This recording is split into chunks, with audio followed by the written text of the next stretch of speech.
Само што почна денес во Штип беше одложено судењето на штипјанецот Гоце Д, кој пред 2 години по налог на тетинот до пред смрт го претепа внукот.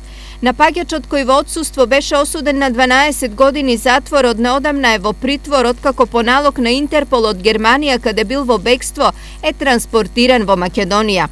По тужба на обвинетиот кој се жали на висината на изречената казна е закажано ново судење. На него се најавени тројце нови сведоци кои би требало да дадат нови податоци за судскиот процес.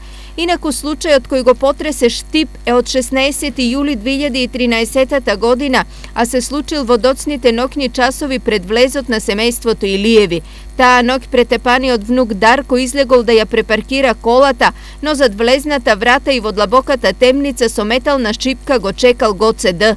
Со неколку удари тој се обидел да го убие Дарко, кој од силината на ударите останал тешко повреден. Откако бил пронајден, итно бил префрлен во Скопскиот ургентен центар, каде лекарите неколку дена се бореа за неговиот живот.